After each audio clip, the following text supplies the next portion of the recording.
C'est parti pour un autre épisode de J'aime ta compagnie, le balado des entreprises ambitieuses qui n'ont pas de département marketing.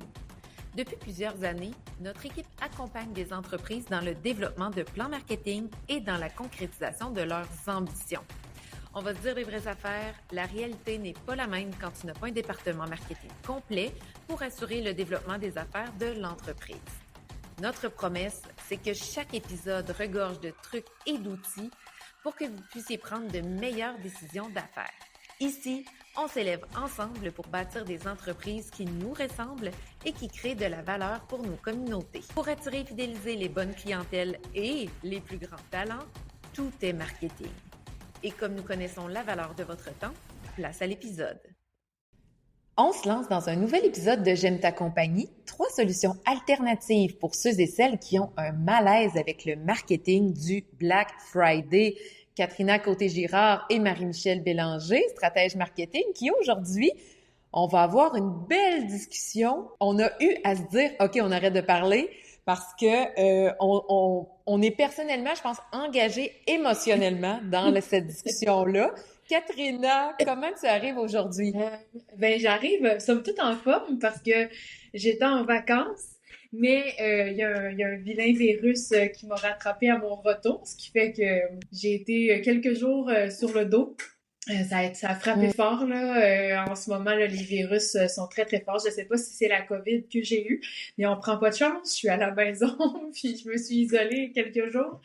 Donc là, je suis vraiment contente parce que ce matin, j'ai pu faire du pilates. Je me suis entraînée là. Puis c'est comme la première journée où là, je me sens un peu plus vraiment en forme. Donc c'est encore mieux pour la discussion qu'on s'apprête à avoir. Puis toi, Marie-Michel? Moi, j'arrive ce matin énergisée. Faut dire que j'ai passé, ça fait quelques nuits que je dors très bien, que je sens une certaine effervescence. L'autre jour, j'étais dans un groupement d'entrepreneurs en consultation, là, des consultants comme toi, comme moi, comme nos collègues. Puis, il disait que tout le monde ressent une forme de ralentissement économique, pour ne pas dire récession. Je ne suis pas une économiste. Je ne peux pas dire qu'on est en récession, mais on sent tout le monde un ralentissement, une certaine fatigue. Puis, je dois dire qu'à la firme, oui, on sent cette fatigue-là, mais on a une effervescence aussi qui commence à arriver. Beaucoup de demandes pour des formations en marketing RH, en développement de partenariats stratégiques, des conférences aussi qui vont être annoncées sous peu, des panels. Alors, je sens une forme d'effervescence. Puis, disons que mon rythme de travail augmente avec cette effervescence, donc je me sens très dans l'action là ce matin. Puis, je suis vraiment contente de me poser pour avoir cette belle discussion. C'est chouette, le balado, ça nous permet de ralentir et de prendre le temps d'échanger entre collègues sur des enjeux importants. Aujourd'hui, on parle de Black Friday. On peut pas faire semblant que ça n'existe pas, mais comment on adresse ça quand on est plus ou moins à l'aise avec tout le marketing, toute la machine Black Friday? Puis, avant de commencer la discussion, je pense que c'est important de dire comment on vit ça, nous, individuellement, comme stratège marketing, comme consommatrice, le Black Friday. Alors, Katrina, comment toi, tu vis ça, le Black Friday? En fait, je pourrais dire que je le vis pas. Tu sais, pour moi, les valeurs, j'ai des valeurs environnementales très fortes. Tout ce que j'achète, c'est parce que j'en ai vraiment besoin ou j'essaie le plus possible. Là. On n'est pas infaillible, puis on a tous, à un moment donné, succombé à un achat impulsif. Là, tu sais, je suis pas parfaite, loin de là. J'ai jamais prétendu l'être à ce niveau-là. Tu sais, je dirais que quand il arrive le Black Friday, puis les jours avant, puis les jours qui suivent, parce qu'il y a le Cyber Monday ensuite, puis etc. Puis après ça, c'est les rabais d'avant Noël. Puis, à un moment donné, ça vient que ça m'agresse un peu, là. Tu sais, tout le monde veut nous vendre quelque chose, et ci et ça. Donc, ce n'est pas du tout une période de l'année que j'attends avec impatience. Après, je pense que parfois, il y a des bonnes affaires à faire. Donc, quand tu as vraiment un besoin, tu sais que le Black Friday risque de t'apporter des rabais intéressants. Pourquoi pas en profiter? Mais je ne fais pas d'achat spécifiquement pour le Black Friday. Donc, c'est vraiment pas quelque chose je suis vraiment pas la clientèle cible de ces promotions-là.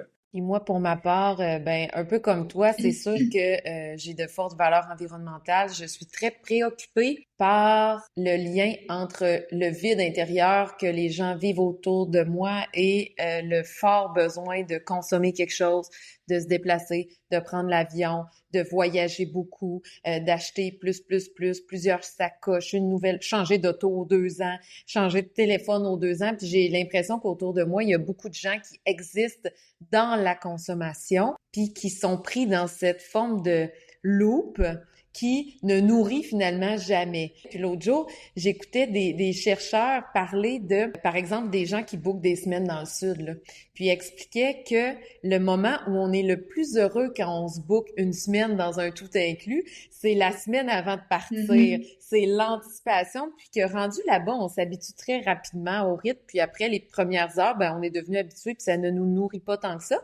Donc moi, le Black Friday, pour moi, c'est une invitation au marketing à dépenser beaucoup, à dire, OK, disons que j'ai un 500 $ de trop, ben là, comment je vais acheter encore plus de matériel ou encore plus de déplacements pour finalement aspirer au bonheur et sentir que je réussis ou que j'existe? Ben, tu vois, c'est là où je trouve qu'il y a un problème. T'as nommé, j'ai un 500 $ de trop, puis malheureusement, je pense qu'il y a une grande proportion des gens qui vont consommer à ce moment-là ou à d'autres moments de l'année où ils l'ont pas, ce 500 $ de trop-là. Donc, tu sais, on le voit là, dernièrement, les chiffres d'endettement au Canada, puis probablement que c'est la même chose ailleurs dans le monde, sont faramineux. Fait que je trouve que ça incite à... Justement, ça nous donne l'impression, ça nous crée des besoins. Puis je trouve ça drôle d'avoir cette conversation-là, alors qu'on est deux stratèges marketing, puis que les gens pourraient penser qu'on est « Ah ouais, vas-y, go pour le Black Friday! » Alors que finalement, c'est pas ça du tout qui nous interpelle. Puis le marketing, on le sait, hein, c'est beaucoup plus que ça. C'est beaucoup plus que ça, et pour la plupart des clients qu'on a accompagnés dans les dernières années, qui pourraient être des clients des entreprises parfaites pour prendre plein de place dans le Black Friday, ben jamais nous, on leur a recommandé de faire des rabais, de dévaloriser leur marque, puis d'embarquer dans des mouvements de surconsommation comme ça. Puis, il faut le dire qu'on attire souvent des clients qui nous ressemblent aussi dans nos valeurs. Donc, c'est certain qu'on attire des clients qui se préoccupent à ce sujet-là. Puis, je tiens à nommer aussi que dans la façon dont on discute du Black Friday, toi et moi, c'est qu'aussi on veut pas nécessairement tomber dans le greenwashing, faire semblant qu'on fait quelque chose d'écolo, quand au fond, on essaie de convaincre des gens, comme tu disais, de s'endetter davantage sur leur carte de crédit pour acheter plus. Alors, on n'est pas du tout là-dedans. Moi, je dois nommer que je pense que j'ai fait un achat Black Friday dans ma vie, puis je vais être constante. Parce que c'est un exemple que je donne dans plusieurs balados précédents, comme une entreprise que j'adore en marketing, et c'est un piège dans lequel je crois ils sont tombés. C'est une entreprise où j'achète des beaux vêtements, des complets, des vêtements plus de travail, c'est plus onéreux entre guillemets, c'est moins accessible pour mon budget. Sérieux, je suis tombée dans... En fait, eux sont tombés dans la trappe des rabais, et j'imagine que c'est un enjeu qu'ils doivent adresser de leur côté, parce que personnellement, moi, les seules fois où j'ai acheté des morceaux sur le site web, c'est parce qu'il y avait un énorme rabais comme au Black Friday. Et la première fois que j'ai acheté un morceau chez eux, c'est quand c'était à 40% au Black Friday. Puis c'est une entreprise que je suivais depuis 1 an ou 2, puis je me disais, oh, quand j'aurai le budget, quand je vais être prête, là, je vais investir dans un vrai beau morceau de vêtements faits au Canada, tout ça. Puis là, quand est arrivé le Black Friday, à 40%, c'est la seule fois de l'année où il y a un rabais de cette envergure-là. J'ai acheté pour la première fois. Puis, même si j'adore les vêtements, je les porte plusieurs fois semaine, j'ai des compliments sur ces vêtements-là, je me sens bien, confortable, mais c'est certain que je vais attendre un autre rabais avant de recommander chez eux. Oublie ça, je ne pourrai jamais payer plein prix parce que j'ai eu accès à un rabais. Mm-hmm. Donc, il y a certains enjeux aussi comme stratège marketing que nous, on observe. J'aimerais juste revenir, et là, je dois nommer que j'ai demandé à ChatGPT par manque de temps et d'amis historiennes dans mon réseau de proximité. Mais je me demandais d'où ça vient l'idée du Black Friday, puis je ne connaissais pas cette réponse. Et pour ce qui est de ChatGPT, je vais y aller très, très rapidement. Il nous parle qu'en 1869, le terme Black Friday aurait été désigné pour nommer un crash boursier connu sous le nom du Black Friday Gold Scandal. Il y aurait eu 2 spéculateurs qui auraient tenté de contrôler le marché de l'or américain, puis ça aurait conduit à un effondrement financier cette année-là. Puis il aurait appelé ça justement le Black Friday Gold Scandal. Par la suite, puis là c'est intéressant parce que c'est dur de dire que c'est chronologiquement là que ça s'est suivi. Il y a eu plusieurs utilisation du terme. Dans les années 50, là, c'est un petit peu plus récent, il y aurait eu à Philadelphie cette expression qui serait née pour décrire le chaos causé par des foules massives qui envahissaient la ville au lendemain du fameux Thanksgiving pour aller faire des achats. Il semblerait que c'était des achats qu'ils faisaient avant un match de football qui entraînait d'énormes embouteillages, des vols à l'étage. Là, les policiers, ben c'est une journée qu'ils redoutaient. Ils appelaient ça le Black Friday parce qu'il y avait énormément de travail puis de confusion, de chaos dans leur ville. Par la suite, dans les années 80, ça a été récupéré par des détaillants. On se rapproche du Black Friday qu'on connaît aujourd'hui, donc des gens qui vendent des produits, en donnant une connotation beaucoup plus positive. Puis, c'est le jour où les magasins passaient supposément du rouge au noir. Donc, dans le sens où on fait des pertes dans nos états des résultats. Puis là, tout d'un coup, grâce à cette fin de semaine-là, qui marque le début du magasinage des fêtes, mais tout d'un coup, on redevient une entreprise profitable. C'est à ce moment-là que ce serait devenu un événement de consommation majeur, mais c'est encore très américain. Puis là, par la suite, là, dans les années début 2000, le Black Friday serait devenu une journée de magasinage la plus achalandée aux États-Unis, puis ça aurait débordé ailleurs dans le monde. Et il y aurait aussi eu l'arrivée du fameux Cyber Monday qu'on connaît, donc le Black Friday et le vendredi, puis le lundi suivant, c'est un nouvel événement de magasinage maintenant en ligne qui aurait été lancé en 2005 par le National Retail Federation. Puis, je vous invite à fouiller si ça vous intéresse, là, mais ça a vraiment connu un pic, si on veut, dans les années de la pandémie, là, puis toutes les personnes qui travaillent en commerce en ligne. Je crois que c'est en 2021 là, que ça a été une année extrêmement importante pour la vente en ligne. Donc, c'est un événement de magasinage important que les consommateurs attendent pour faire énormément d'achats à faible coût. Puis, on se souvient tous et toutes d'avoir vu aux nouvelles des magasins grande surface devant lesquels il y a des foules, il y a de la bagarre. Donc, c'est pas nécessairement que favorable. Alors, Katrina, j'aimerais ça avant de donner des solutions alternatives, OK? Si on choisit de faire quelque chose comme entreprise, on va vous donner des solutions à ceux et celles qui sentent un certain malaise, mais qui veulent faire quelque chose. On est des filles de solutions. Mais avant, pourquoi c'est important de s'interroger sur cette question-là à titre d'entreprise et de consommateur? Est-ce qu'on embarque ou pas dans le Black Friday? Tout d'abord, c'est de faire un peu d'introspection par rapport à ses propres valeurs. Donc, ça va guider une partie de la réponse ou du moins la façon dont on va le faire. Tu sais, si la firme, par exemple, demain matin, on était une entreprise qui vend des chaussures, ben peut-être avec les mêmes valeurs, là, on fait juste changer la firme marketing fabrique de solutions pour fabrique de chaussures, mettons, là.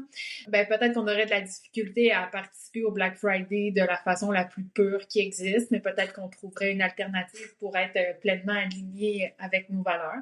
Donc ça, je dirais que c'est une première chose. Ensuite, c'est de se demander est-ce que les risques, entre guillemets, le mot risque, là, à participer ou même à ne pas participer. Donc, quels sont les retombées possibles de participer ou de ne pas participer? Parce que parfois, on peut avoir quand même un type des clients qui attendent ces journées-là. Donc, qu'est-ce qu'on fait pour sustenter ces clients-là qui veulent avoir l'impression d'avoir gagné un petit quelque chose à l'occasion du Black Friday puis leur donner envie de continuer de venir à nous voir? Dans le fond, les entreprises peuvent se sentir pressurisées. Tu sais, je vois certains de nos clients, là, puis ils peuvent ressentir la pression de participer parce que on a eu plusieurs années difficiles, il y a eu des hauts, des bas financiers, il y a eu des pertes de vente. Puis là, ben on a cette grosse fin de semaine-là qui arrive. Tu le sais que les concurrents vont faire quelque chose, mais toi, si tu fais rien, il y a quand même la crainte de perdre ces ventes-là, là. Donc, c'est clair que c'est pas une question à prendre à la légère. Ben non, vraiment pas, mais c'est aussi de s'assurer comme tu sais, je trouve que tu l'as bien nommé là, avec ton exemple tout à l'heure de vêtements. Ça va être quoi les conséquences? Tu sais, à court terme, si je le fais, et à long terme, puis même chose si je le fais pas versus si tu sais, à court terme, à long terme. Donc oui, à court terme, ça peut amener des ventes, mais si ça dévalue ton identité, ton image de marque, si les gens ont une autre perception de toi, dire ah ben oui, tu sais, finalement, les chaussures, ils les vendent 100$ d'habitude, puis là, Black Friday, ils les vendent 50$, fait que tu sais, je vais attendre la prochaine fois pour les acheter. Donc, ça peut être, des fois, c'est le genre de choses qui peuvent peut-être être payantes sur le court terme, mais très peu payantes sur le long terme. Puis c'est là, on va voir dans nos solutions tout à l'heure, il y a peut-être des choses qu'on peut faire, mais qui viennent pas d'évaluer cette image-là que les gens ont de nous. Ils viennent pas nous enlever des profits qui sont précieux dans le contexte actuel. Et comme consommateur, consommatrice, de se poser des questions aussi. Je vais donner l'exemple des stéréotypes dans le monde de la consommation pour l'enfance. Quand on entre dans une boutique de vêtements pour enfants puis qu'on pose nos yeux sur un étalage d'habits de neige, on va voir une ligne très claire entre les habits de neige pour les filles, je mets des guillemets, et les habits de neige pour les garçons. Il y a un mur rose mauve d'habits de neige filles qui sont très distincts.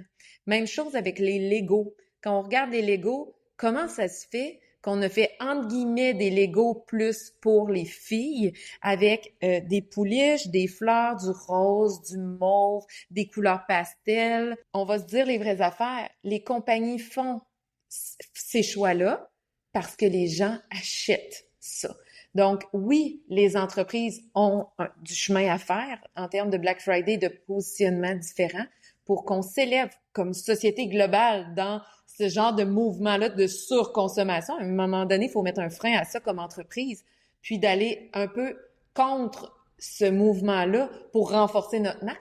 Mais comme consommateur aussi, je pense qu'on a des questions à se poser. Je pense qu'on doit revoir notre façon de consommer. Je pense qu'on doit repenser justement les cadeaux de Noël, les cadeaux des fêtes, comment on offre des cadeaux, à qui on offre. Est-ce qu'on a besoin d'en offrir autant? Est-ce qu'on peut mieux choisir? Est-ce qu'on peut offrir des expériences aussi, puis s'amuser avec ça plutôt que de juste toujours consommer énormément trop de matériel. Si on passe aux solutions alternatives, puis tu sais, Katrina, je t'entendais au départ, tu disais, moi, j'embarque pas là-dedans, je veux rien savoir. Puis même avant d'embarquer, tu sais, on se disait, et là, on pourrait être vulgaire en parlant du Black Friday. C'est certain que on peut choisir d'absolument ne rien faire. Ça peut être une option de rien dire, de rien faire, business as usual, et puis d'avancer là-dedans. Si on a l'intention d'embarquer, mais qu'on veut le faire autrement, comment on peut le faire, Katrina? Est-ce que tu veux nous partager une première solution? Ben, tu sais, si on veut quand même prendre de la place cette journée-là, on peut communiquer qu'on participe pas, puis expliquer pourquoi. Faire attention, là, tu l'as nommé tout à l'heure, là, pour pas tomber de l'autre côté, là, tu sais, je sais pas si le mot greenwashing est le bon, là, parce que, tu sais, c'est pas... Mais oui, tu sais, on essaie de faire valoir des valeurs souvent environnementales, là, qui viennent avec ça, donc, tu sais, s'assurer qu'on est cohérent sur toute la ligne quand il est question de ça. Mais prendre le temps, pourquoi pas utiliser ça comme une occasion de sensibiliser ses clients, puis tu sais, de dire, ben nous, quand vous venez acheter chez nous, on est content que vous le fassiez parce que vous en avez vraiment besoin. Tu sais, parce que vous l'achetez au bon moment, puis c'est quelque chose qui va vous être utile. Peu importe, tu sais, j'achèterai pas la 50e paire de chaussures, non, j'en ai besoin d'une parce que la mienne est brisée. Puis je le sais que moi, je vous vends en retour aussi des chaussures qui sont durables. Pour pouvoir remplir cette promesse-là, ben il faut que je vende mes choses plein prix. Je peux pas me permettre de les vendre à 50%. Donc, ça peut être une belle occasion de le nommer qu'on participe pas, puis d'expliquer pourquoi, puis de sensibiliser, puis d'éduquer aussi en même temps, puis de faire valoir ses valeurs. Donc, ça peut, tu sais, à court terme, ça attirera, ça va peut-être pas grimper les ventes de 200% le jour du Black Friday, mais ça peut allumer des lumières chez les gens qui vont faire « Ah, ben c'est chouette, j'aurais envie d'acheter chez cette entreprise-là quand je vais en avoir besoin. » Donc, je le garde précieusement en note là, dans ma tête. Là. Donc, ça peut être une solution de le nommer qu'on le fait pas, de l'assumer pleinement finalement. Il y a quelques années, Patagonia avait vraiment fait un beau coup publicitaire à ce sujet-là. Patagonia est une entreprise qui est reconnue pour ses valeurs environnementales et qui assume publiquement le paradoxe qu'elle vit à l'interne entre, pour survivre, je dois vendre des manteaux, je dois vendre des vêtements de plein air, mais dans mes valeurs, je ne veux pas inciter à la surconsommation, puis on le sent qu'ils sont un peu tiraillés eux-mêmes dans le choix d'action marketing. Et avant de dire ce qu'ils ont fait, par exemple, ils ont investi dans une minivan ou des minivans qui se déplaçaient sur le territoire. Puis tu pouvais aller voir la minivan dans laquelle il y avait des couturiers, des couturières qui pouvaient réparer gratuitement tes vêtements Patagonia. Donc, ils investissent dans des actions très, très, comment je dirais, des actions qui essaient du moins de contrecarrer le côté surconsommation qui vient avec l'idée de se lancer dans une nouvelle marque de vêtements de plein air. Donc, ils mettent, je vais dire, les bottines suivent les babines. Mais ils avaient acheté, je crois que c'était la première page du New York Times. Peut-être que je me trompe, là. Allez fouiller sur YouTube, c'est documenté, cette belle campagne. Et sur la première page, il avait dit « Aujourd'hui, Black Friday, n'achetez rien et allez jouer dehors, tu sais, avec nos vêtements. » Puis, ils assumaient pleinement le message, mais c'est ça que je veux que vous entendiez. Ils n'ont pas fait juste un coup dans le New York Times le jour du Black Friday. Tout le reste de l'année, ils investissent grandement dans des actions pour réparer les vêtements et non encourager les gens à racheter 8 manteaux de plein air, mais d'en avoir un seul qui va durer 5-10 ans, puis qui mettent tout ce qu'ils peuvent en place pour s'assurer de réparer les vêtements au lieu d'encourager d'acheter une nouvelle édition. Donc, je salue ce marketing-là. Allez, ceux qui s'intéressent, là, c'est vraiment une entreprise que on sent tourmentée entre sur ce paradoxe-là, mais qui du moins essaie de poser des actions pour contrecarrer l'effet des nouveaux vêtements qu'ils mettent au monde via leur campagne, leurs actions marketing qui incarnent leur marque, qui incarnent leurs valeurs. Je vais partager une solution numéro 2, qui, elle aussi, je mets des gros guillemets, des gants blancs jusqu'aux épaules en la nommant, c'est d'inviter les gens qui vont dire, OK, moi, je vais à fond dans le Black Friday, j'encourage à la surconsommation, mais de s'assurer de partager les profits réalisés avec une cause environnementale ou de réinjecter les profits, une portion des profits dans la cause environnementale et, je dirais, nous assurer de faire ça à l'année. Donc, si vous entendez cette idée de solution-là, puis que ça vous parle, mettez ça en place pour toujours. Pas juste pour le Black Friday, le Cyber Monday, mais vraiment dire, hey, nous, il y a une portion des profits qui va à X. Ou nous, quand on envoie un paquet par la poste, on demande aux gens de donner le 3-5 $ de plus pour couvrir l'effet là de cette vente-là sur l'environnement en crédit carbone, entre autres. On voit certaines entreprises qui font ça. Puis de ne pas laisser le choix à la personne. Donc, quand tu achètes chez nous, ben tu sais qu'on reprend des profits pour compenser pour tout le carbone généré finalement par notre modèle d'affaires. Faut juste faire attention, là, puis là, c'est de pas juste faire ça pour se donner bonne conscience, là. C'est facile de continuer de prendre l'avion puis d'acheter des crédits carbone. Mais la vraie solution, c'est de diminuer considérablement ses voyages en avion, là, puis je bannis pas ça, là, je l'ai pris l'avion il y a 2 semaines, là.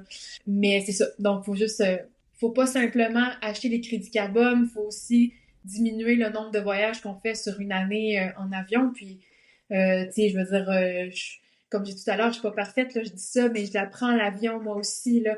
Faire attention pour pas basculer de l'autre côté, puis que là, ça devienne vraiment du greenwashing, parce que je donne de l'argent, ça me déculpabilise, puis à côté, je fais pas d'effort. Il faut toujours essayer de diminuer à la source aussi, là. Dans le fond, là, on revient à notre première discussion du départ quand on disait que ça revient au modèle d'affaires qu'on choisit comme entrepreneur et à la responsabilité de consommation des consommateurs. Avant de dire je fais telle action ou telle action pour le Black Friday, c'est de re-questionner son modèle d'affaires à la base. C'est peut-être même d'aller consulter des experts en développement durable pour nous aider à ajuster un petit peu notre modèle d'affaires si on est à la bonne place. Katrina, as-tu une troisième solution pour oui, nous? Donc une troisième solution, c'est qu'on peut, si on veut quand même faire quelque chose, mais qu'on n'a pas envie d'offrir des rabais parce que ça concorde pas dans notre modèle d'affaires ou autre, mais on peut tout simplement faire vivre une autre expérience à nos clientèles. Donc pourquoi pas utiliser cette occasion-là pour fidéliser en fait nos clientèles. Donc on pourrait organiser une journée spéciale VIP dans notre boutique de chaussures, présenter des nouveaux modèles, peut-être venir, pourquoi pas, tout à l'heure, Marie-Michel parlait de réparation. On pourrait faire venir nos meilleurs clients, faire venir un cordonnier, puis dire, venez faire entretenir vos chaussures. Donc, vraiment, de créer un événement, mais qui ne nécessite pas nécessairement de faire des achats, mais qui vous permet de fidéliser vos clientèles. Tout à fait, Katrina. Et ça m'amène à la solution 4. On ajoute un petit bonus à nos 3 solutions pour ceux qui veulent faire quelque chose pour le Black Friday, mais qui tout de même sentent un petit peu un malaise. C'est d'ajouter un bonus sans baisser les prix. Donc, on peut dire, par exemple, que toutes les commandes faites cette journée-là vont comprendre un échantillon, un produit de plus, un produit découverte, un produit peut-être moins connu ou populaire de la clientèle, un conseil personnalisé. Donc, si vous venez en boutique ce matin, par exemple, vous pouvez parler à tel conseiller exceptionnellement qui sera là pour le Black Friday pour vous aider dans des meilleurs choix de consommation. Alors, on pense à ajouter quelque chose pour le même prix plutôt que de baisser le prix pour un même produit. Puis pensez pas juste produit dans ce contexte-là. Hein. Je parlais de conseiller, de donner un service, de packager un service pour la journée. Ça peut être vraiment très chouette. Alors, Katrina, ça conclut nos 4 solutions. Donc, je les rappelle. Solution 1, bien communiquer qu'on ne participe pas et mettre de l'avant nos valeurs profondes de marque. 2, partager les profits réalisés avec une cause environnementale et surtout le faire à l'année, pas juste pour cette journée-là. 3, créer une expérience VIP pour la journée en prenant le temps de fidéliser nos clientèles idéales. On peut choisir nos clientèles chouchous aussi, donner un accès VIP à ces personnes-là. Et notre solution bonus, solution 4, ajouter un bonus, un petit plus sans baisser nos prix. Alors, Katrina, est-ce que tu es contente d'avoir partagé ma compagnie aujourd'hui? Oui, j'ai aimé ta compagnie. Génial. Mais écoutez, tout le monde, Katrina et moi, on vous souhaite une belle saison de vente pour les fêtes. Puis, voyez-le comme une opportunité d'incarner votre marque, vos valeurs profondes et surtout, ayez l'audace de faire différent. Quand on observe des mouvements commerciaux comme ceux-là, on tend tous et toutes à embarquer parce qu'on a peur de manquer quelque chose, mais il y a une belle opportunité de se démarquer ici. Alors, osez tout le monde, partagez-nous vos bons coups. Et avant de vous laisser, je vous invite à vous abonner au balado, à laisser un avis sur la plateforme d'écoute de votre choix, question de ne manquer aucun épisode de J'aime ta compagnie. Alors sur ce, je vous dis à la semaine prochaine. Bye bye! À la semaine prochaine!